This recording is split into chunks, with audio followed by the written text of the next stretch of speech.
Hi, everyone. This is Nurse Anna from nursestudy.net. And in this test session, we're going to be looking at valvular heart disease, nursing answers with rationales. Enjoy.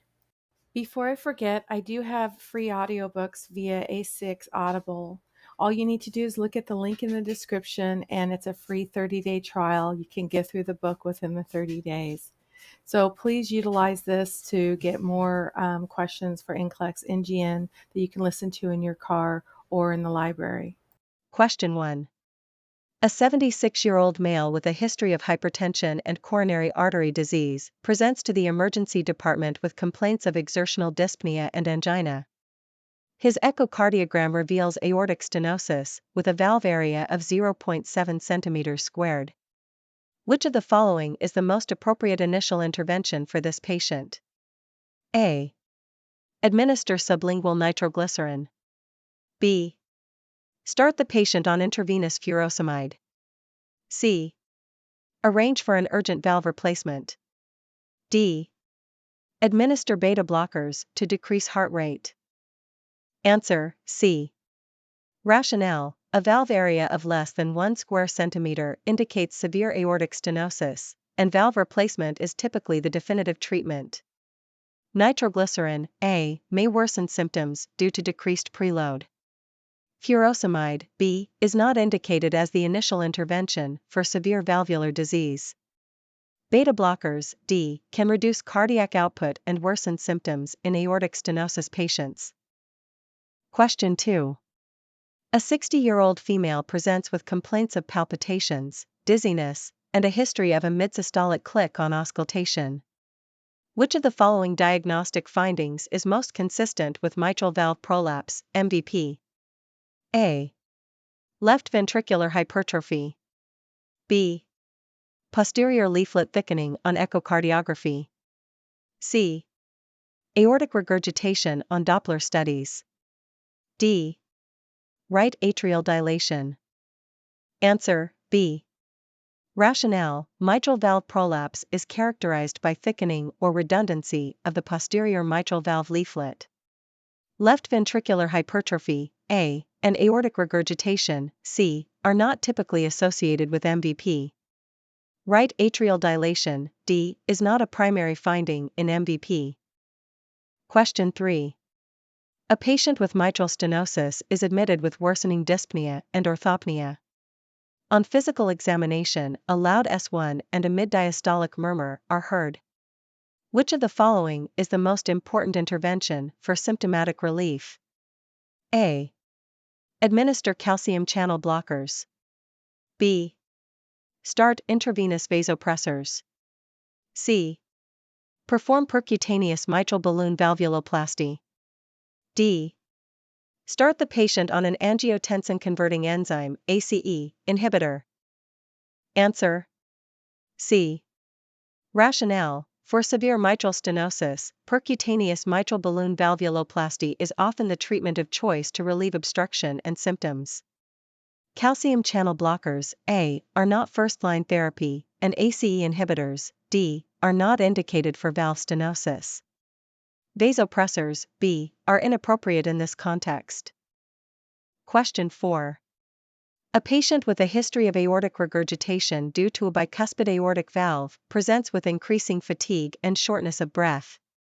Which of the following physical examination findings would support the diagnosis of aortic regurgitation? A. Diastolic rumble at the apex.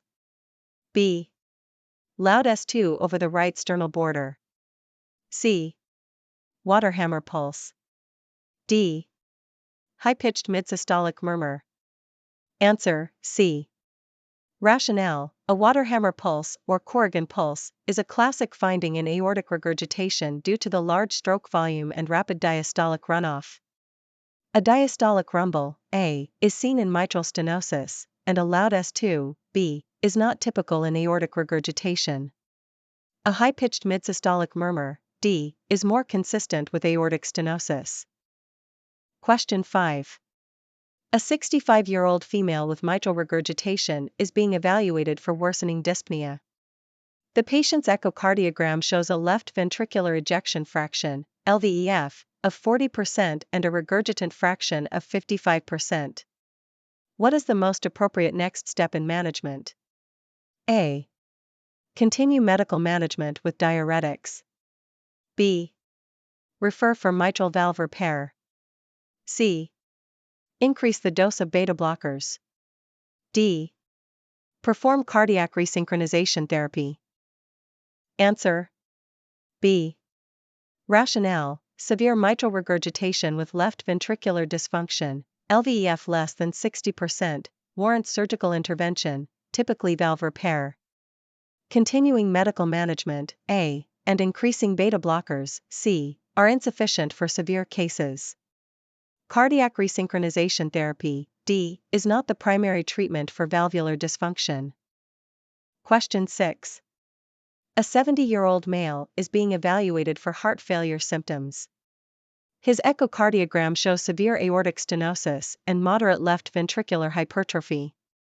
Which of the following symptoms is most indicative of a poor prognosis in aortic stenosis? A. Angina. B. Syncope. C. Fatigue. D. Orthopnea. Answer: B. Rationale: syncope is a concerning symptom in aortic stenosis, often indicating a poor prognosis due to decreased cardiac output during exertion. Angina, A, and fatigue, C, are common but less critical indicators of prognosis. Orthopnea, D, is more associated with heart failure but does not directly predict outcomes in aortic stenosis. Question 7. A patient with newly diagnosed mitral regurgitation asks about the long-term consequences if left untreated. Which of the following complications is most commonly associated with untreated chronic mitral regurgitation? A. Aortic dissection. B. Pulmonary hypertension. C. Ventricular septal defect. D. Thromboembolism. Answer: B. Rationale: chronic mitral regurgitation can lead to elevated left atrial pressure, which causes pulmonary hypertension. Aortic dissection, A, and ventricular septal defects, C, are unrelated to mitral regurgitation. Thromboembolism, D, is less common than pulmonary hypertension in chronic cases. Question 8. A 62-year-old female presents with dyspnea and palpitations. She has a history of rheumatic fever. Physical examination reveals a diastolic murmur and an opening snap. Which of the following valvular abnormalities is most likely present? A. Aortic stenosis. B. Mitral stenosis. C. Aortic regurgitation. D. Mitral valve prolapse. Answer: B. Rationale: rheumatic fever can lead to mitral stenosis, often presenting with a diastolic murmur and an opening snap. Aortic stenosis, A, and regurgitation, C, do not typically produce an opening snap, and mitral valve prolapse, D, is associated with a systolic click, not a diastolic murmur. Question 9. A patient with a history of infective endocarditis is being evaluated for worsening shortness of breath. His physical examination reveals a decrescendo diastolic murmur at the left sternal border. Which of the following conditions is most likely causing his symptoms? A. Tricuspid regurgitation. B. Aortic regurgitation. C. Mitral valve prolapse. D. Pulmonary stenosis. Answer: B. Rationale: a decrescendo diastolic murmur at the left sternal border is characteristic of aortic regurgitation, often seen in patients with a history of infective endocarditis. Tricuspid regurgitation, A, and pulmonary stenosis, D, are not typically associated with a diastolic murmur. Mitral valve prolapse, C, produces a midsystolic click. Question 10. A 55-year-old male with severe mitral stenosis is scheduled for mitral valve replacement surgery. During preoperative teaching, which of the following points should the nurse emphasize? A. The importance of long-term anticoagulation therapy post-surgery. B. The possibility of developing immediate postoperative hypertension. C. The need for regular echocardiograms to monitor left ventricular ejection fraction. D. The likelihood of needing repeat valve replacement within 5 years. Answer: A. Rationale: after valve replacement, especially with mechanical valves, long-term anticoagulation is necessary to prevent thromboembolism. Postoperative hypertension, B, is less likely in mitral valve replacement, and echocardiogram monitoring, C, focuses more on regurgitation than stenosis. The need for repeat valve replacement, D, typically depends on the type of valve used, but it is usually much longer than 5 years for mechanical valves. Question 11. A patient with a history of mitral regurgitation presents with new-onset atrial fibrillation. Which of the following is the most critical complication to prevent in this patient? A. Cardiogenic shock. B. Heart block. C. Thromboembolic stroke. D. Ventricular tachycardia. Answer: C. Rationale: patients with mitral regurgitation who develop atrial fibrillation are at high risk for thromboembolic events, particularly stroke, due to stasis of blood in the left atrium. Cardiogenic shock, A, is less common and less severe heart failure develops. Heart block, B, and ventricular tachycardia, D, are not typical complications of atrial fibrillation in this setting. Question 12. A 58-year-old male with severe aortic stenosis is admitted with syncope and severe shortness of breath. His blood pressure is 90/60 mm of mercury, and his heart rate is 100 beats per minute. Which of the following interventions should the nurse anticipate for immediate management? A. Start an intravenous beta blocker. B. Administer IV fluids to increase preload. C. Schedule the patient for immediate cardioversion. D. Initiate continuous positive airway pressure, CPAP. Answer: B. Rationale: in patients with aortic stenosis, maintaining preload is crucial, especially in the setting of low blood pressure. Administering IV fluids helps maintain hemodynamic stability. Beta blockers, A, would decrease heart rate and cardiac output, worsening the condition.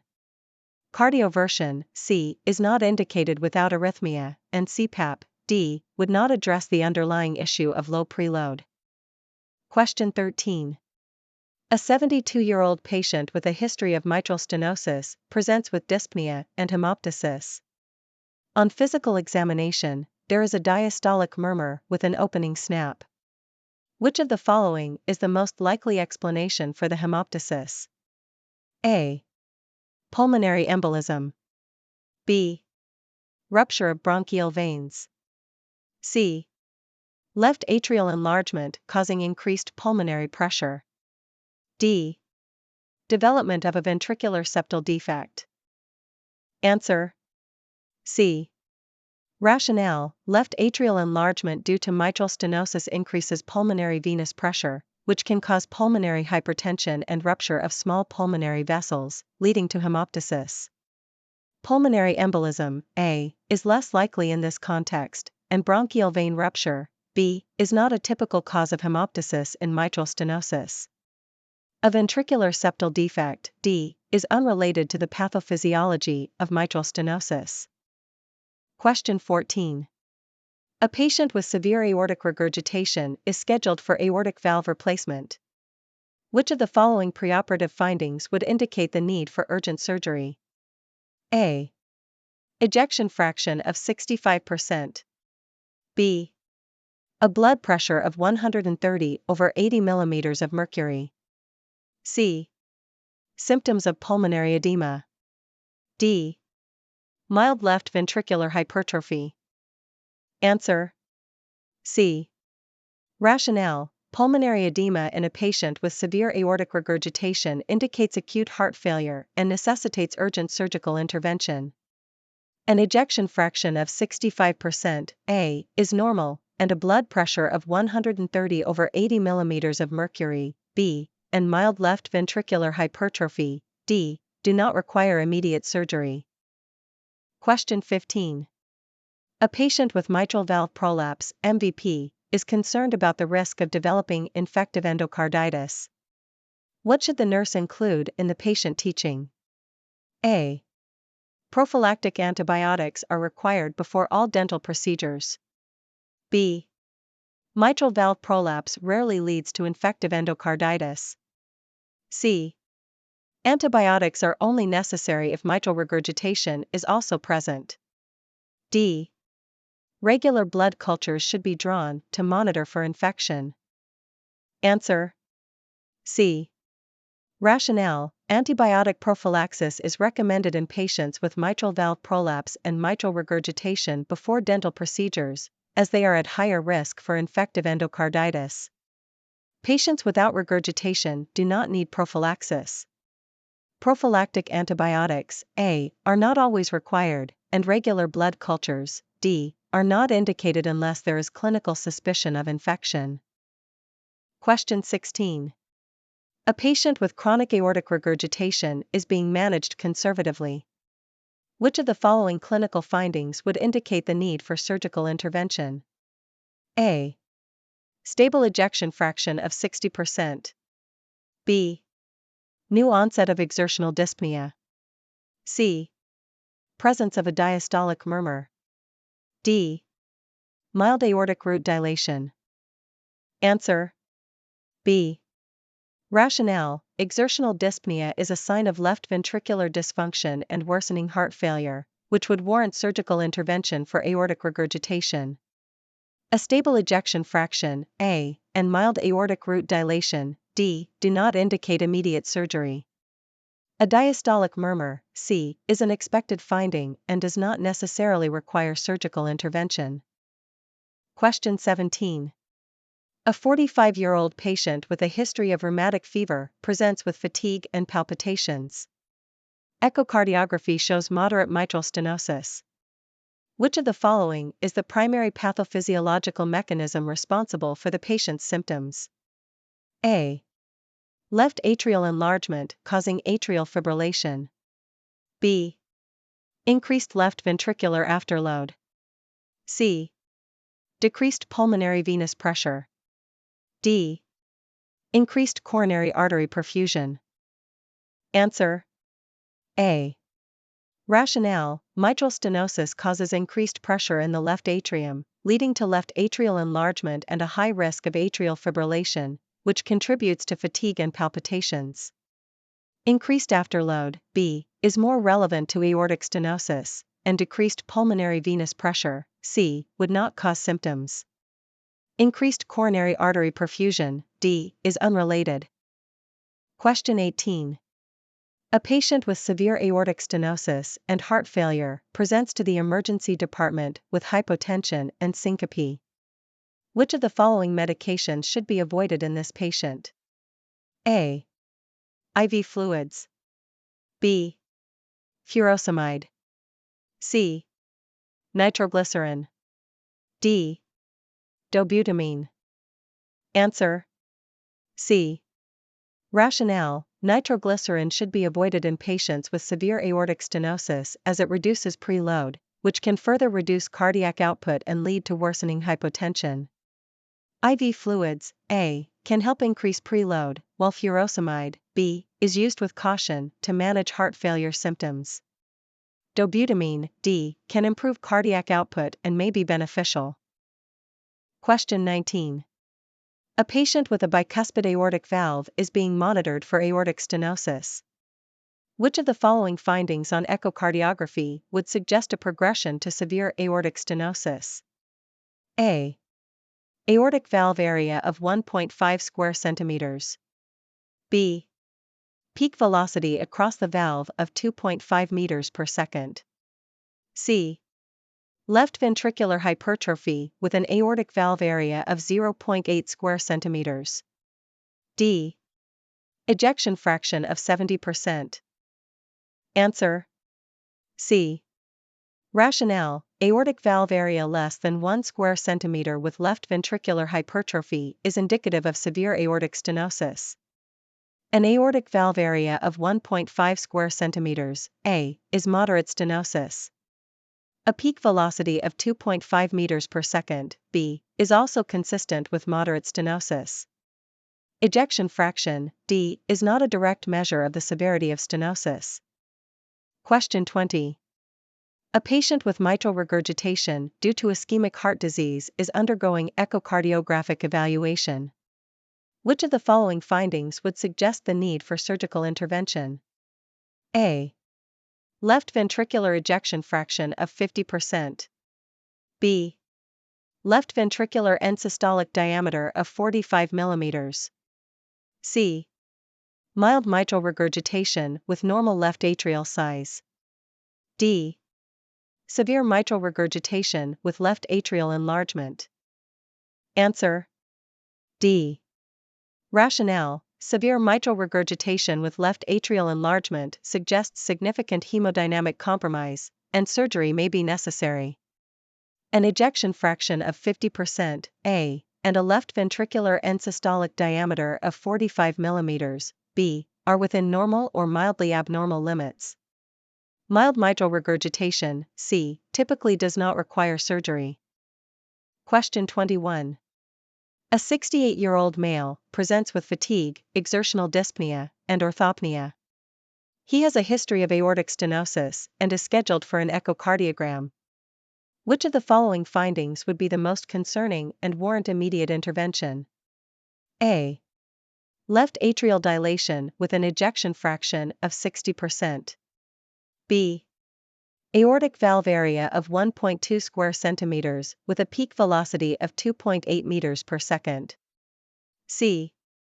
Severe aortic stenosis with an aortic valve area of 0.6 square centimeters and left ventricular ejection fraction of 35%. D. Moderate aortic regurgitation with preserved left ventricular function. Answer: C. Rationale: severe aortic stenosis with a valve area less than 1 square centimeter and a significantly reduced ejection fraction, less than 40%, is a critical condition that requires urgent intervention, usually aortic valve replacement. Left atrial dilation with a normal ejection fraction, A, and moderate aortic regurgitation, D, are not as immediately concerning.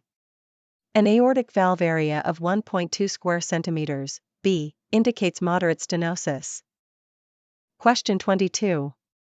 A patient with chronic mitral regurgitation is experiencing increasing fatigue and decreased exercise tolerance.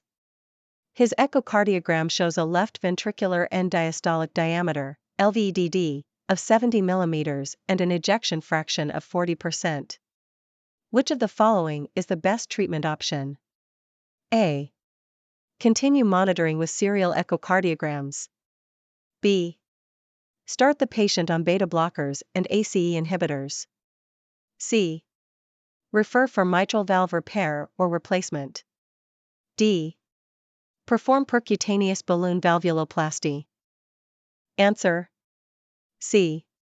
Rationale: severe mitral regurgitation with evidence of left ventricular dilation, LVDD greater than 55 mm, and reduced ejection fraction, less than 60%, requires surgical intervention to prevent further heart failure progression. Medical management with beta blockers and ACE inhibitors, B, is not sufficient in this case. Percutaneous balloon valvuloplasty, D, is more appropriate for mitral stenosis, not regurgitation. Question 23. A 55-year-old patient with a history of aortic regurgitation is admitted with worsening shortness of breath and signs of heart failure. The echocardiogram reveals a left ventricular ejection fraction of 35%. What is the most appropriate intervention at this time? A. Begin treatment with loop diuretics and ACE inhibitors. B. Increase the dose of beta blockers to control heart rate. C. Anticipate an order for aortic valve replacement surgery. D. Perform cardioversion to restore normal sinus rhythm. Answer: C. Rationale: severe aortic regurgitation with reduced ejection fraction, less than 50%, requires valve replacement to improve cardiac function and prevent further heart failure. Medical therapy with diuretics and ACE inhibitors, A, may provide symptomatic relief but is not definitive. Beta blockers, B, and cardioversion, D, do not address the underlying valvular issue. Question 24. A patient with severe mitral stenosis is experiencing increasing shortness of breath and fatigue. His echocardiogram reveals a mitral valve area of 0.9 square centimeters and a left atrial pressure of 25 millimeters of mercury. Which of the following does the nurse anticipate as the next step in the management of this patient? A. Initiate treatment with intravenous diuretics. B. Schedule the patient for percutaneous mitral balloon valvuloplasty. C. Start anticoagulation therapy to prevent thromboembolism. D. Begin treatment with digoxin to control heart rate. Answer: B. Rationale: severe mitral stenosis with a valve area of less than 1 square centimeter and elevated left atrial pressure typically requires percutaneous mitral balloon valvuloplasty to relieve obstruction and symptoms. While anticoagulation, C, may be necessary if atrial fibrillation is present, the primary treatment is valvuloplasty. Diuretics, A, and digoxin, D, may provide symptomatic relief but are not definitive treatments for severe mitral stenosis. Question 25. A 60-year-old female with a history of rheumatic heart disease presents with worsening dyspnea, orthopnea, and hemoptysis. She is diagnosed with mitral stenosis. Which of the following clinical signs is most characteristic of this condition? A. A pansystolic murmur radiating to the axilla. B. A loud S1 with an opening snap. C. A harsh systolic ejection murmur heard over the right upper sternal border. D. A diastolic rumble, best heard at the lower left sternal border. Answer: B. Rationale: mitral stenosis is typically associated with a loud S1 and an opening snap, followed by a diastolic murmur. A pansystolic murmur radiating to the axilla, A, is characteristic of mitral regurgitation. A harsh systolic ejection murmur, C, is indicative of aortic stenosis, and a diastolic rumble at the lower left sternal border, D, is not typical of mitral stenosis.